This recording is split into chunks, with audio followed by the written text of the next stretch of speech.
Hi guys, welcome back to my channel. So today I want to make stained glass style resin in a keyring. Now I've had a little think about how I was going to do this, and I bought some PBO black outliner paint that's for glass paint making. I'm going to use the reverse of a mold, and I'm going to draw out my design, and I'm going to first use liner to trace my design, and then we're going to fill it in my resin. So we're going to see how this works. I'm printing off some pictures that I want to turn into stained glass, and hopefully I can see through this enough that I can trace a little design on my mold, and the resin and the liner should actually lift it off my mold. Not that it matters because it is the reverse. So this is the idea. I want to put a bee surrounded by honeycomb in my heart, because I'm on a little bee kick right now. So I think if I start with the bee in the center, this is just so that when I come to using the liner, I've got a guide and I'm not just making it up as I go along. I don't need to be exactly spot on because I'm sure the liner is going to be thicker than this.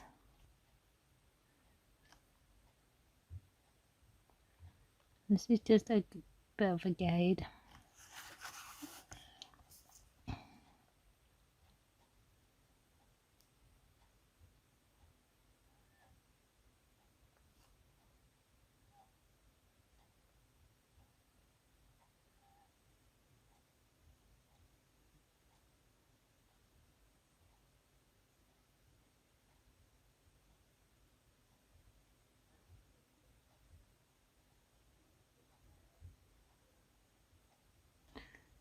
I definitely think I have to build this up. Right now it's hard to see the picture, but once we have resin in this, I'm sure it'll be a lot easier. It's not the easiest thing to use. It's giving me a sore thumb. I'm squeezing it. Okay, so we're going to let that dry overnight. You can't really tell how it's going to look right now. But I think if I do the honey in a translucent yellow, the bee in a more opaque, and the blue in a more opaque, I think it'll be really cool.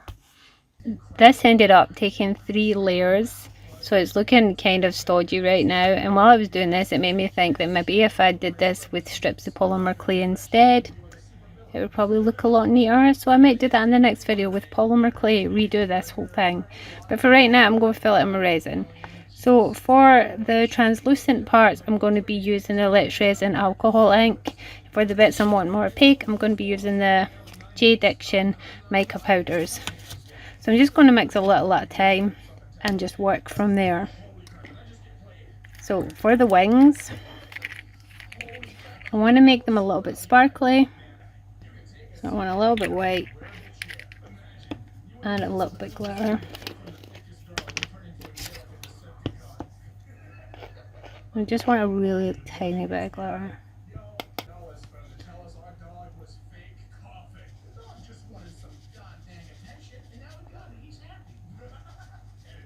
I need a wee tiny bit more white.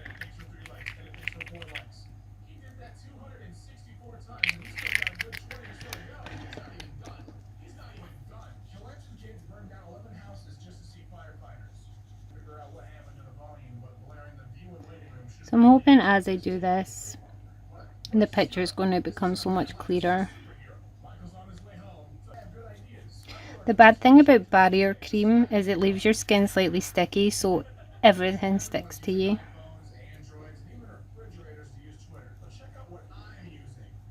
It looks like I've got constantly dirty hands. It's just because it doesn't come off the barrier cream till I actually wash the barrier cream off. Okay, I'm finished with that. Next I'm going to make the honey color. So I'm going to clean this. I'm going to put some more resin.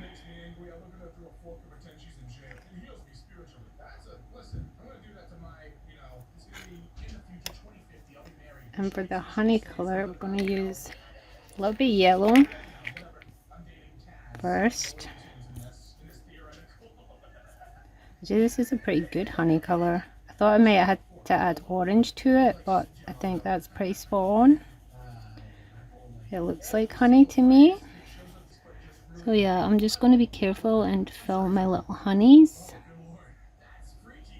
Now this is why you don't want to overfill them, because if they touch on the upper edge, they're going to run into each other. So I'm just going to be really careful. I think I should have made my blue lighter. A bit late now. But I'm planning on redoing this with clay anyway. I don't think that's such like a major loss. I feel like this could be a lot neater in clay. And I'm a stickler for things being perfect, so I want to do them in clay. I mean, it's good to share that not everything goes according to plan. Oh, that was a wing. Those two were wings. I might have to get a cotton bud and take them out. I totally forgot there was two wings.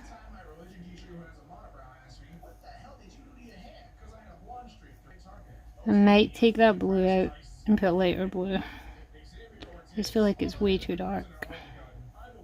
Okay, so first I'm going to try and get rid of this in here. It's working.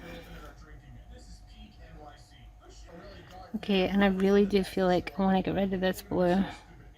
If I can at least get it out of it. Or just really thin it down enough to...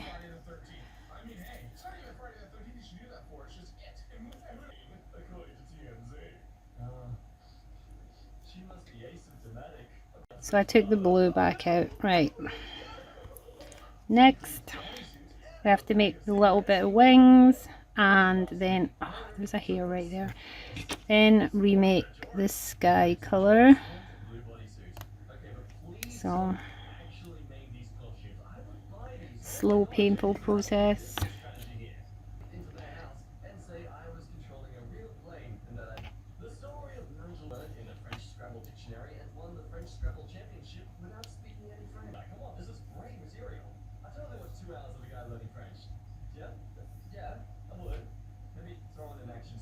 Okay.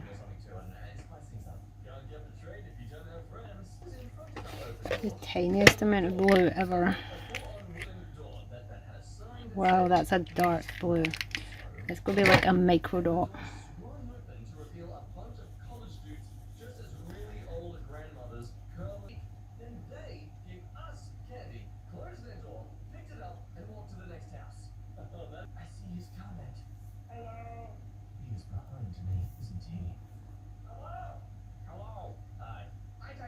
Now obviously this is going to look brighter once it's off this mold. This mold is like a dull yellow colour.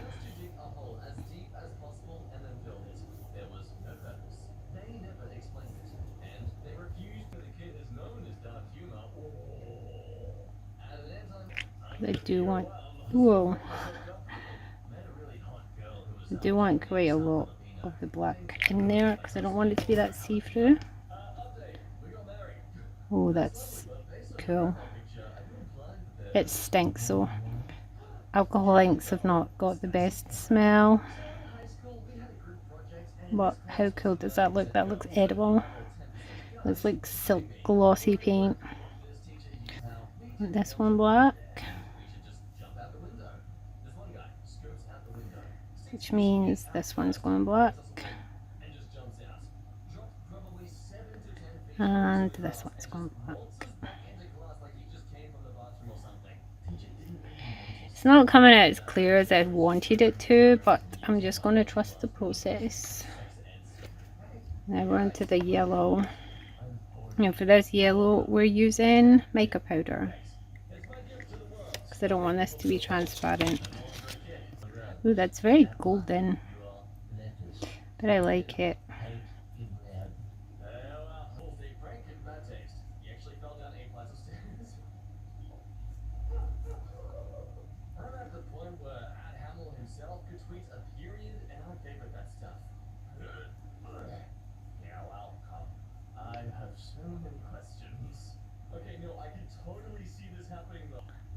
Right, it's a little bit brighter. Okay, let's see how this cures. Okay, so it's the next morning and this is what we've got. So I was thinking last night how to save this, and I think that maybe the other side of it might be a lot neater. So I'm going to put a white back on this to make the colours pop. So I've mixed up some of this nice white pigment, and hopefully this is going to do the trick. Hopefully this is going to save it.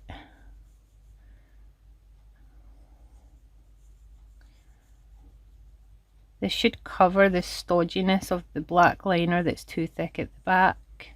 Because the resin's just below that liner, it should actually cover it completely. I know you probably have no idea what I'm saying, but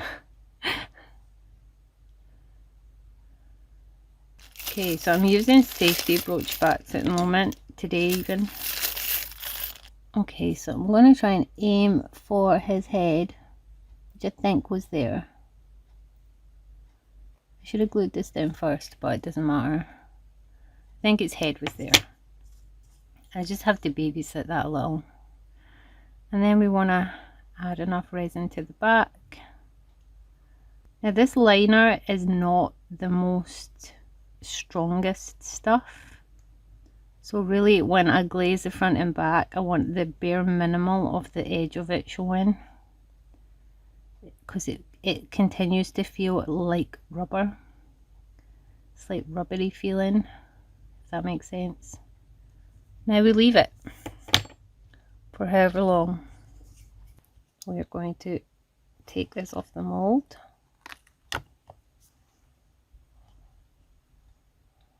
And it looks like this. It's very thin. So now I'm going to turn it over. And I think I'm actually sand the edges and see how this sands. I've never sanded liner paint, so oh, it sands pretty well actually. We'll just make it a little bit neater. Okay, let's mix up clear resin for this. Because it's a heart, I'll have to watch that it doesn't leak down into that bit.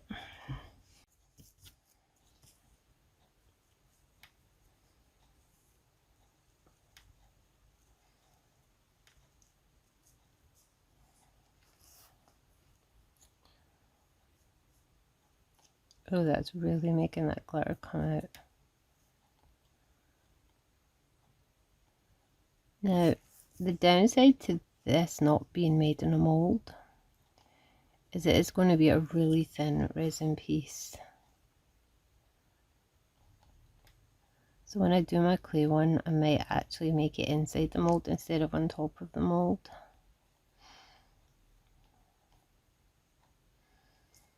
Just because I don't want it snapping after all that work. Okay, that's a pretty sizable dome. I'm going to leave this overnight to cure. I'm just going to come back every so often. Pop any bubbles that rise to the surface. And then we'll see how thick it is at the end.